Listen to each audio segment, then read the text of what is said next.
économique du Québec. Madame la Présidente. En question principale, je reconnais maintenant la chef du deuxième groupe d'opposition. Merci beaucoup, Madame la Présidente. Je veux tout d'abord saluer la volonté de la Première ministre de travailler sur les préoccupations des Québécois et Québécoises. Ça tombe bien. Ma première question à la Première ministre porte sur une priorité, la priorité des Québécois et Québécoises, le logement.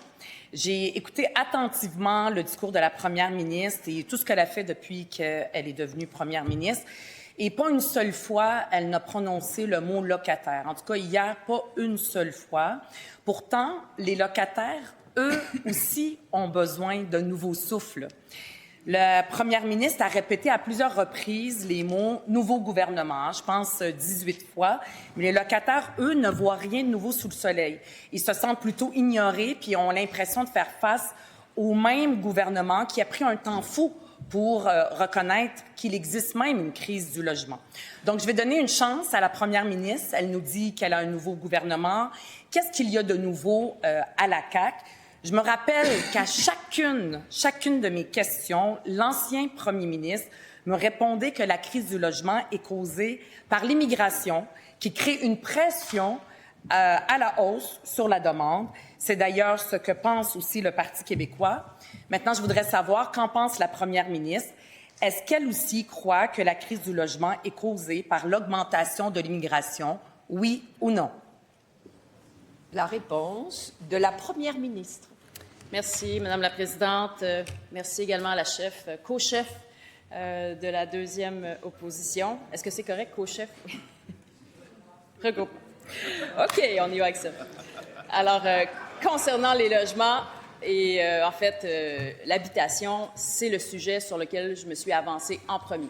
C'est un sujet de grande importance qui préoccupe beaucoup les Québécois parce qu'on le sait, l'accès au logement à prix raisonnable est devenu de plus en plus difficile. Puis à la base, c'est un problème d'offres. Il n'y a pas suffisamment d'offres de logement. Les gouvernements antérieurs ont cessé d'investir dans l'habitation pendant des années. Ça a créé un déséquilibre et aujourd'hui, ça fait en sorte qu'il y a des prix trop élevés pour le logement. Alors, on est à l'œuvre depuis des années pour résorber ce déséquilibre-là et je me suis avancée pour nous assurer qu'on va avoir une construction accélérée de logements et notamment de logements abordables. Et bien sûr, des logements abordables, par qui c'est occupé? Par des locataires. Alors, elle voulait entendre le mot locataire. Le voici, le voilà. Oui, il y aura des locataires dans les logements abordables qu'on va mettre sur pied. Alors, il n'y a pas d'inquiétude à y avoir de ce côté-là. On va en construire plus rapidement, puis on s'est adjoint l'aide des villes puis des municipalités en facilitant les choses, en leur permettant d'aller plus rapidement au niveau réglementaire pour ce qui est de la construction de logements abordables, entre autres. C'est important de le faire partout au Québec. Hein, ce n'est pas un problème qui est régional. J'ai fait la tournée du Québec plusieurs fois et c'est clair, c'est un enjeu à la grandeur du territoire et c'est pour ça qu'on est à l'œuvre aussi à la grandeur du Québec.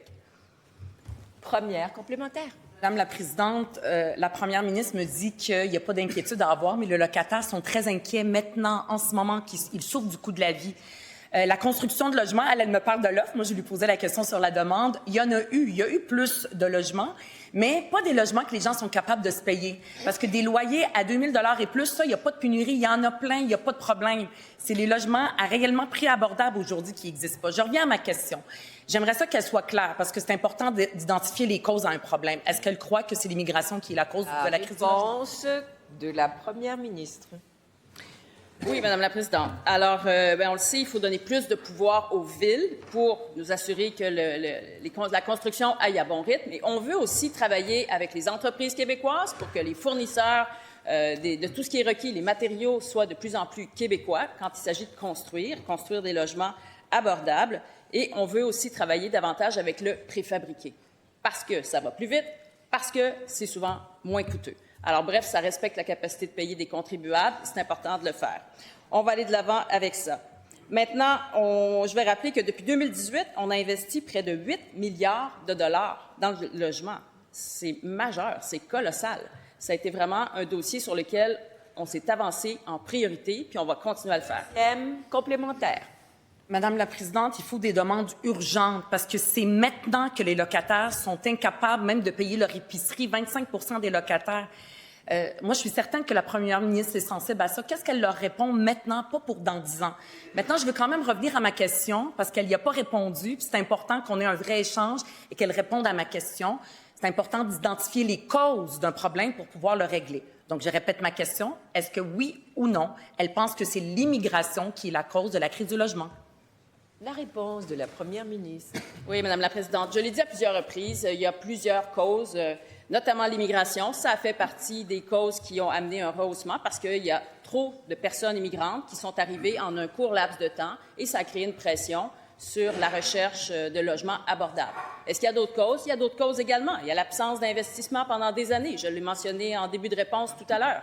Pendant des années, on s'est abstenu d'investir dans l'habitation, dans le logement. Ça a créé un enjeu. Maintenant, il y a l'inflation aussi qui est associée à la COVID, aux suites de la pandémie. Ça aussi, ça a mis une pression. Les gens vivent davantage seuls aujourd'hui. Ça aussi, ça fait en sorte qu'on a besoin de davantage de logements pour répondre aux besoins. Alors, c'est un ensemble de causes et l'immigration en fait partie. En question principale, je reconnais maintenant le député de Tachereau. Merci, Madame la Présidente. Il y a quelque chose de pas sérieux qui s'est dit hier. La nouvelle première ministre a annoncé la 7e mouture du 3e lien, puis un autre appel d'intérêt pour un projet qui repose toujours sur aucune donnée sérieuse en transport. Pourtant, son ministre de l'Économie, qui est juste à côté d'elle, a été très clair sur ce projet-là pendant la course au leadership. Il l'a qualifié de projet pharaonique, de projet plus gros que le Golden Gate. Il a estimé la facture à 12, 15, voire 20 milliards de dollars. Le ministre de l'Économie, pour moi, ça doit savoir compter. Donc, ça doit savoir qu'on ne jette pas des milliards par les fenêtres pour une promesse électorale qui change de forme à tous les 6 mois, alors que les finances publiques craquent de partout et que les besoins, il le sait très bien, sont immenses. Alors, je me demande, lequel des deux a perdu le sens de la réalité comptable? Est-ce que le ministre de l'Économie maintient que ce projet-là est un gouffre financier inacceptable pour le Québec? La réponse du ministre des Transports et de la Mobilité durable. Merci, Madame la Présidente. Merci aux collègues pour la question. Ça va me faire plaisir de collaborer avec lui sur les dossiers de transport. Peut-être réitérer des éléments importants du discours inaugural hier. Il était question de mobilité dans la région de la capitale nationale, sur le côté de Chaudière-Appalaches. On a eu l'occasion, à travers le discours de la première ministre, de réitérer un échéancier. Dans les prochaines semaines, il y aura effectivement un appel d'intérêt international qui sera lancé pour le lien Interrive, pour s'adjoindre l'expertise du secteur privé. On a des experts mondiaux qui s'intéressent à des projets de cette envergure-là et qui se montrent intéressés effectivement à le développer en partenariat avec le gouvernement du Québec. Donc, c'est un élément du discours que l'on réitère. Mais on parlait de mobilité dans la région aussi. Il y a d'autres projets intéressants qui s'en viennent et qui seront confirmés dans les prochaines semaines. On a parlé de l'élargissement notamment de l'autoroute 20 qui est attendu depuis longtemps. On parle également du projet de tramway qui avance bien. Bref, au niveau de la grande région de Québec, autant sur sa rive nord que sur sa rive sud, il y a des projets majeurs qui vont aider à structurer la circulation. Il y a des problèmes de fluidité, il y a des problèmes de mobilité qu'on travaille avec. Complémentaire. Madame la Présidente, pousser un projet qui est appuyé sur aucune étude, qui répond à aucun besoin, ça ne tient pas la route. L'avant-dernière version du projet ne faisait gagner que 2 minutes 18 secondes aux automobilistes. La 7e version risque de leur faire un détour de 20 minutes. 20 milliards pour 20 minutes, Madame la Présidente, c'est l'asphalte la plus chère de l'histoire du Québec. Quant à l'implication du privé, le ministre sait très bien que le mode collaboratif, ça signifie que les Québécois vont assumer les risques, puis le profit ira au privé. C'est une démission grave. La réponse du ministre. Madame la Présidente, je ne vous apprendrai rien en vous disant que Québec solidaire a une vision plutôt communiste de l'économie. Ce n'est pas la vision que nous avons. Le privé peut être un excellent partenaire lorsqu'il est temps de développer des projets d'envergure. L'expertise, elle est aussi au sein de ces entreprises qui ont développé des projets de cette nature-là. Donc, en collaboration avec le ministère des Transports, avec Mobilité Infra-Québec, la Caisse de dépôt et d'autres partenaires, toute la mobilité dans la région de la capitale nationale est en train d'être vue, que ce soit à travers le projet de tramway, que ce soit à travers le futur projet d'Interrive, que ce soit à travers le développement de notre réseau routier. Donc, plusieurs partenaires travaillent. Deuxième complémentaire. La première ministre rêve d'un tunnel à 20 milliards de dollars, le cœur de notre métropole, Montréal. C'est frites. Le métro de Montréal a besoin de 7 milliards de dollars aujourd'hui pour être réparé. Puis si on ne fait rien, c'est 9 milliards de dollars en déficit d'entretien en 2030. La moitié des actifs du métro sont en mauvais état, Madame la Présidente. C'est la sécurité et la mobilité des travailleuses et des étudiants qui sont en jeu. Comment la première ministre peut justifier un investissement d'1 seul dollar dans un projet qui ne tient pas la route alors qu'elle laisse le métro tomber en morceaux?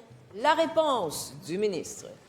Et j'inviterai en tout respect Québec solidaire à développer une vision un petit peu plus large que Montréal. Montréal est notre métropole.